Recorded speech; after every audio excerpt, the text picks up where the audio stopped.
When the cancer diagnosis came back positive, I thought my family would rally around me.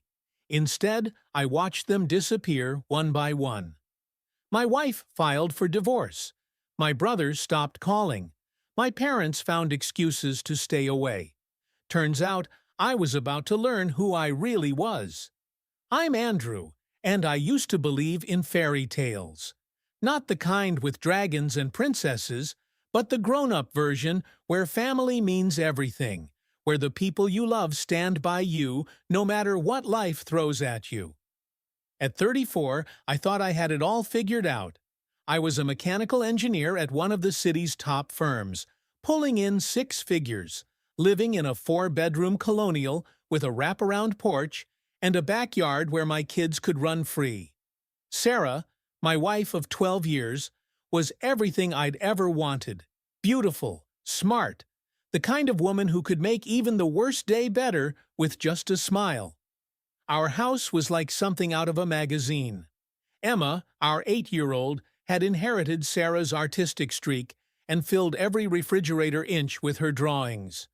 Lucas, 6 years old and pure energy, bounced around like a pinball, always asking, "Why, Dad? Why?" to every single thing in the universe. Saturday mornings were our sacred time. Pancakes shaped like dinosaurs, cartoons blaring from the living room, and Sarah curled up next to me with her coffee, rolling her eyes at our chaos, but smiling that secret smile that told me she loved every minute of it. Family dinners were loud, messy affairs where everyone talked over each other. My parents, John and Carol, would drive down every other Sunday, bringing Mom's famous lasagna and Dad's terrible jokes that made the kids giggle until milk came out of their noses. My brother Mike and I had this ongoing debate about which of us was the better dad, which usually ended with us wrestling on the living room floor while our kids cheered us on.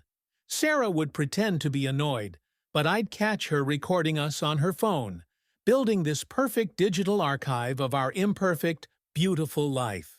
We took those picture-perfect vacations. Disney World, where Emma met every princess, and Lucas declared himself the king of Space Mountain. Beach houses in the Outer Banks, where I taught them to surf on 2-foot waves. Christmas mornings that looked like greeting cards, complete with matching pajamas and stockings hung with care. I was that guy who posted too many pictures on social media, the one who couldn't shut up about his kids at office parties. I believed in forever. I believed in family, first, always, and no matter what. Then my body started betraying me. It wasn't dramatic at first, just this bone-deep exhaustion that 8 hours of sleep couldn't fix. Sarah joked that I was getting old, that corporate stress was finally catching up with me.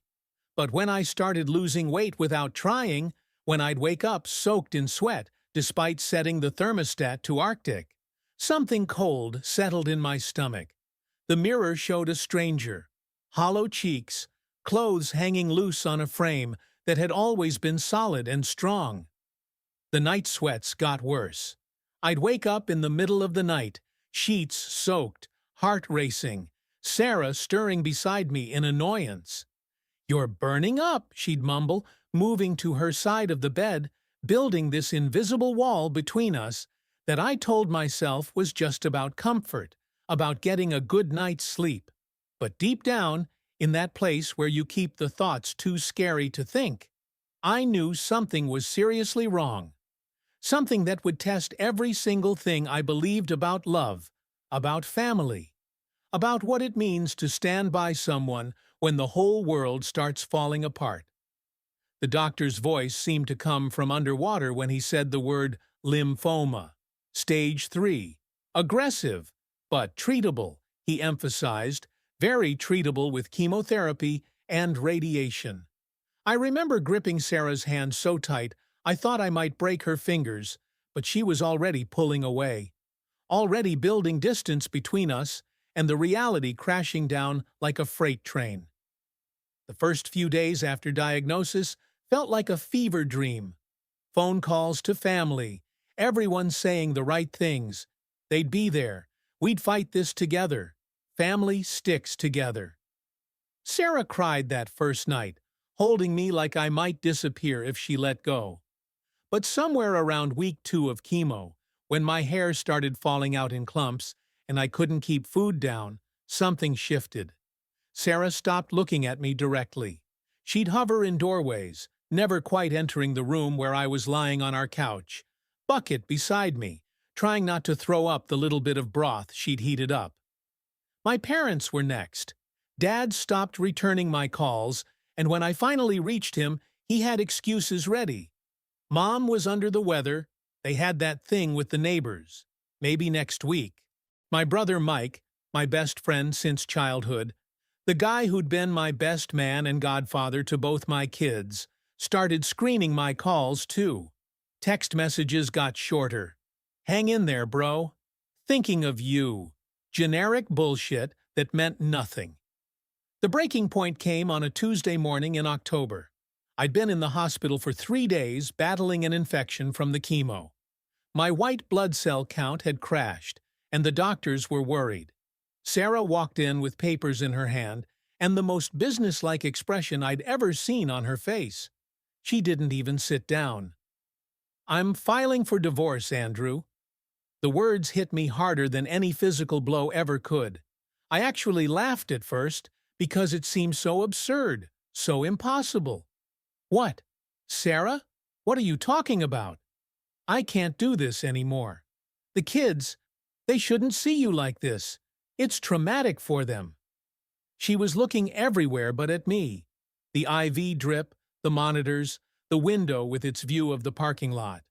"I've already talked to a lawyer. I'm keeping the house. You'll have visitation rights when you're better." I tried to sit up, 4 lines pulling at my arm. "Are you insane? I have cancer, Sarah. I need you. The kids need their dad." That's when she finally looked at me, really looked, and what I saw in her eyes wasn't love or fear or even anger. It was disgust. Pure, undiluted disgust. Like I was something she'd found rotting in the basement. "Look at yourself, Andrew. Just look at yourself." I did. I caught my reflection in the black screen of the TV mounted on the wall. Bald, skeletal yellow skin stretched over bones. Dark circles under my eyes like I'd been punched. This wasn't the man she'd married. This wasn't the father who built blanket forts and taught kids to ride bikes. The argument escalated. I begged, pleaded, reminded her of our vows, of in sickness and in health. She threw it back at me that she never signed up for this, that she couldn't be a widow at 32, that she had to think about her future. The kids' future. When I called her selfish, she slapped me, hard, right across my gaunt face, the sound echoing in the sterile hospital room. "Don't you dare," she hissed. "I've already sacrificed enough." A nurse came running, but Sarah was already gathering her purse, straightening her jacket. "The papers are on the bedside table. Sign them." She paused at the door, not turning around. "I'll bring the kids by this weekend to say goodbye." She never did. That was the last time I saw my children for 18 months. The last time I saw the woman I'd loved with every fiber of my being walk out of my life like I was nothing more than an inconvenience, a problem to be solved by lawyers and paperwork. The silence that followed was deafening. No more family dinners. No more Sunday visits from my parents. Mike changed his number. Even friends from work stopped visiting, stopped calling. Cancer, I learned, is contagious in the worst possible way. It spreads fear, makes people confront their own mortality, makes them run from anything that reminds them life can change in an instant. I was alone. Completely, utterly, devastatingly alone. And the worst part? Part of me believed they were right to leave. Part of me thought I deserved to face this nightmare by myself. Rock bottom has a funny way of introducing you to yourself. Mine came 3 months into treatment, during what the doctors cheerfully called a minor setback.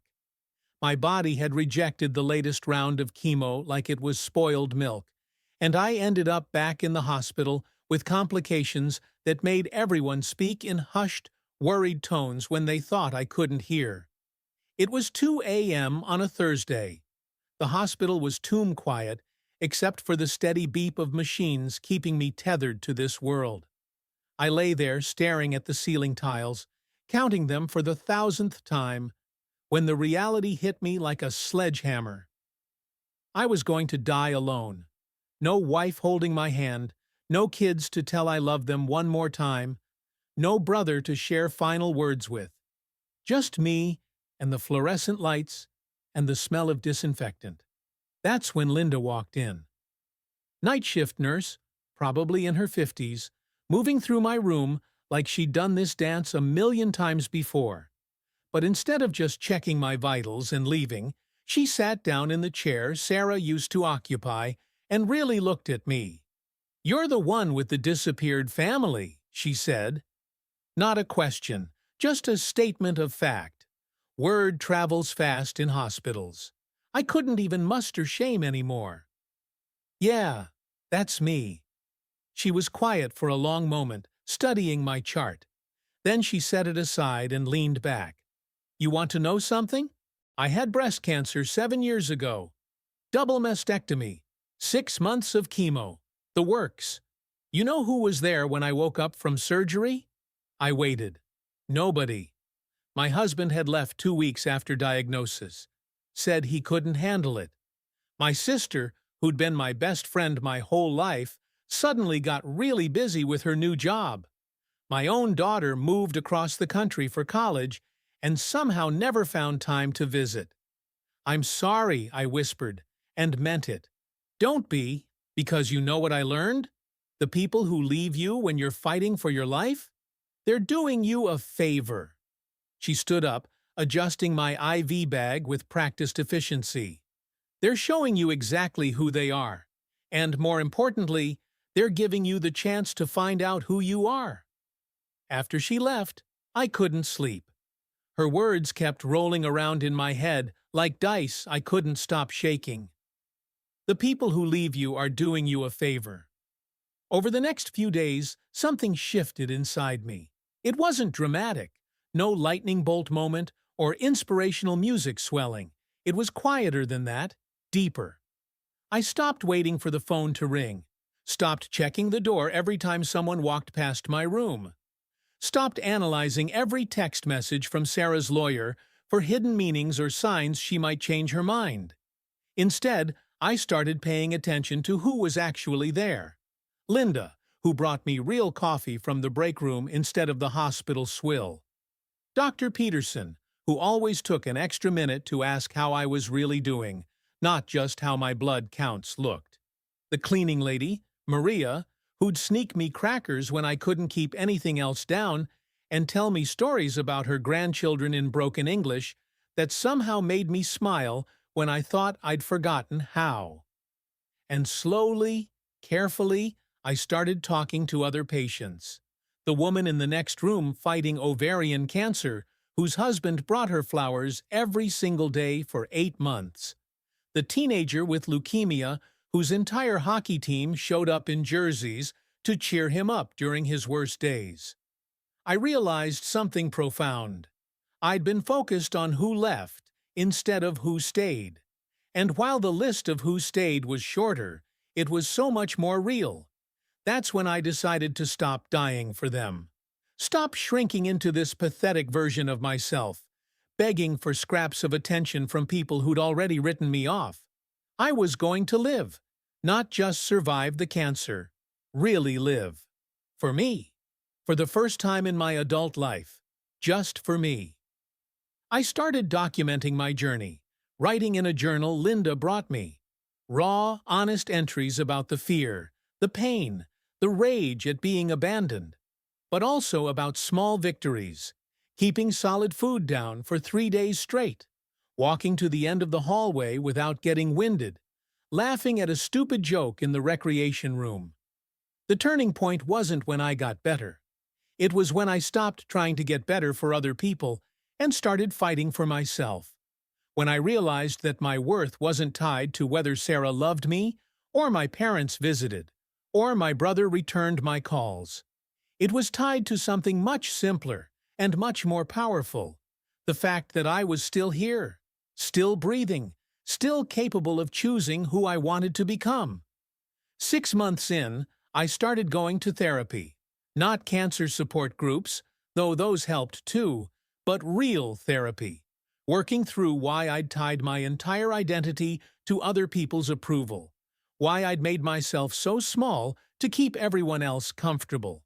Learning that loving yourself isn't selfish, it's essential. I began to rebuild. Not the old Andrew who needed everyone's validation, but someone new. Someone stronger. Someone who understood that the deepest betrayal you can experience sometimes leads to the most profound self-discovery. I was becoming the man I should have been all along, and it was terrifying and exhilarating and absolutely necessary. 18 months later, I stood in my new apartment's bathroom mirror, barely recognizing the man staring back at me. The hair had grown back, darker than before. The weight I'd gained wasn't just recovery. It was muscle from hours in the small gym down the street. But the biggest change wasn't physical. It was in my eyes. There was something there that hadn't existed before all this started. Peace. Actual, real peace. The oncologist had used the word remission 3 months ago, but I'd been living again for much longer than that. My new consulting business was thriving. Turns out, surviving hell gives you a unique perspective on problem solving that other engineers couldn't match. I'd authored several articles about system resilience that got picked up by industry magazines. I was making more money than I'd ever made at the firm, working from home, on my own terms. My phone buzzed on the counter. Sarah's name on the screen. I almost ignored it. Had been ignoring her calls for weeks now, but something made me answer. "Hello, Sarah." Andrew. Her voice was different, smaller somehow. I heard about your business, about how well you're doing. I saw that article in Engineering Weekly. Did you? The kids miss you. They ask about you all the time." I closed my eyes, feeling that familiar knife twist in my chest. But this time, it was duller somehow. Time and therapy had blunted its edge. "The kids weren't the ones who left, Sarah." I know I made mistakes. Huge mistakes. I was scared, Andrew. I was terrified of watching you die, and I handled it all wrong." There was a long pause. She was crying now. I could hear it in her breathing. "I want to try again. I want us to be a family again. I've been going to therapy too, and I realize how wrong I was, how selfish. The kids need their father, and I need my husband." For a moment, I let myself imagine it. Walking back into that house, Emma and Lucas running into my arms, family dinners around the same table, like nothing had ever happened. It would be so easy, so comfortable, like slipping on an old worn shoe. No. The word came out clearer than I expected. No anger, no hurt, just simple truth. "Andrew, please. I know I don't deserve—" "You're right. You don't. But that's not why I'm saying no." I walked to my living room window, looking out at the small garden I'd been tending. "I'm saying no because I finally learned to say yes to myself." I heard her inhale sharply. "I spent our entire marriage being the man you wanted me to be. The provider, the stable one, the guy who never rocked the boat. I measured my worth by how happy I made you, how proud my parents were, how much my brother thought I had my shit together. And when I got sick, when I needed all of you most, you showed me exactly how conditional that love was. That's not fair? Maybe not, but it's honest." I sat down on my couch. My couch, in my space, surrounded by books I'd actually read, and art I'd chosen, because I liked it, not because it matched some vision of what our life should look like. You want to know the truth? The cancer was the second worst thing that happened to me these past 2 years. What was the worst? believing that being abandoned meant I was worth abandoning.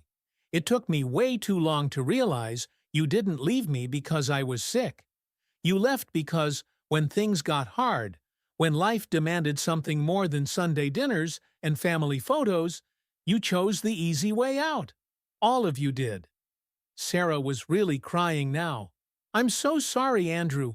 I'm so fucking sorry. I know you are. And I forgive you.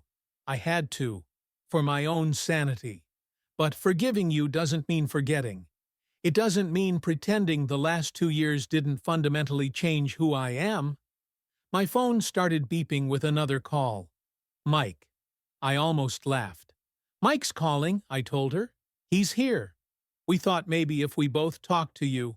Let me guess. Mom and Dad too? The whole gang getting back together now that Andrew's not dying anymore? Silence. Here's what's going to happen. I'm going to hang up. You're going to drive away from whatever parking lot you're sitting in outside my building. Yes, I saw you from the window. And you're going to rebuild your life the same way I rebuilt mine. From scratch. The kids?